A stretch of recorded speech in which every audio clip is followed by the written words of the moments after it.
So hello mga kaibon, so nandito na naman tayo sa aking aviary. So may share lang na naman po ako na gagawin ko dito sa aking aviary. So magpapalit tayo ng nesting materials ng mga inakay, sample lang po to para makita nyo po kung what time o anong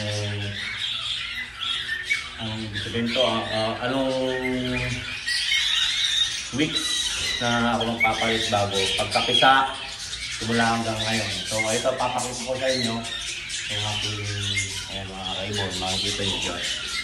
Ayan, so papakita ko sa inyo. Ayan, nandito sa grower type. So ito, grower type mga kaibon. So ipapakita ko sa inyo yung mga aking alaga.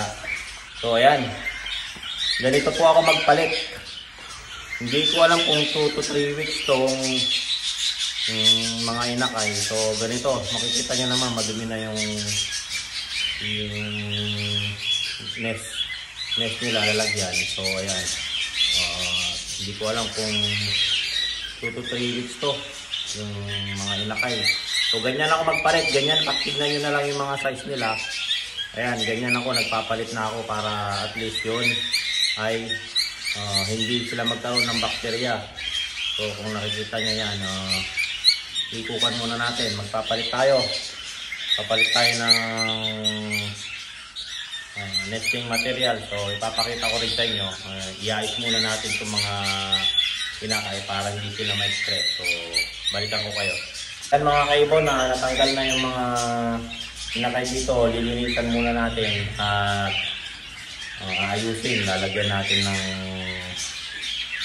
yung mga insecticide na hindi matapang. So ayan, papakita ko sa inyo yung paano mag-ayos mamaya pag nalinisan na. So ayan mga kaibon, so nalagyan na natin ng nesting material, tapos na-sprayan na din natin. Ang ginagamit kong pang spray dito yung shampoo lang na pang manok para hindi siya matapang. Then patuyuin natin, yun na yun. Tapos pag-ayos niyan mga kaibon, so dinidiin natin yan para kasi ma-compress na yung nesting material para hindi na makakapakan, hindi na magkalat. So purpose niyan, dinidiin yan mga kaibon. Ayan. Ayan.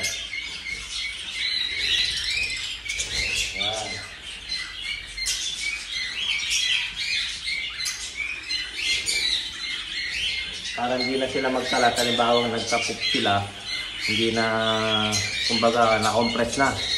Para kapag nag-poop naman sila, hindi na magkakalat kapag inapakan, hindi na siya didikit. Tapos pag lumakad sila, magkakalat yan, didikit yan. So ayan, kapag naka-compress yan, hindi na magkakalat yan. Stable na yung mga nesting materials natin. So ayan mga kaibon. So ilalagay na natin yung mga inakay. Ayan.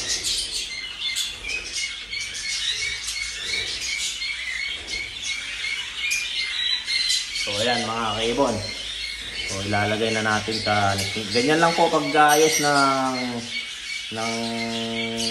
pag-aalis, paglilinis ng nest na may poop tray. Ganito po yung edad nila. Mga siguro nasa 2 to 3 weeks to. Hindi ko ma-sure. Basta tignan nyo na lang po kung anong size nila. Ayan po, kung nakikita nyo. Ganito nakakalaki.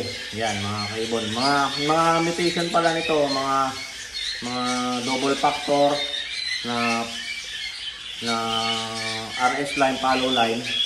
Saka ito mga kaibon, kung nakikita nyo, double factor po siya. Ayan, double factor po. Double factor. Ayan. Ito rin double factor. Ito double factor na RS for follow. Yung ayan, nakikita nyo mga kaibon, red eye siya. Ito, gray siguro to. O dark form. Pero itong tatlo na to, ayan, single factor po. Ayan, medyo dark sila. So ito 5 na single factor. So ayan, gray na yung iba. Pero galing po yan sa follow, silver, saka silver na follow line. So ayan mga kaibon. So ilalagay na natin sa kalagyan nila dun sa pinagugutan natin kanina. So lagyan na natin.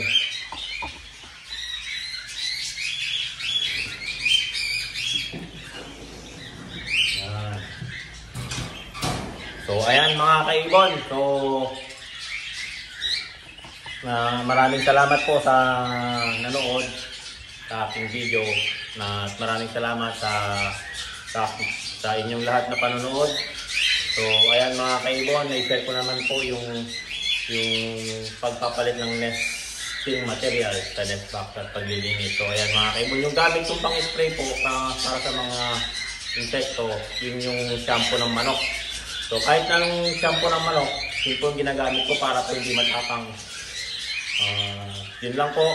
Don't forget to subscribe my YouTube channel, Waray Palakpak Kaibon, at ang aking Facebook page, Waray Palakpak Kaibon, at sa aking Facebook, Waray Palakpak Mr. Tigasin. So ayan mga kaibon, share lang po natin mga kaibon kung nagustuhan niyo po yung aking naipamahagi o ibinahagi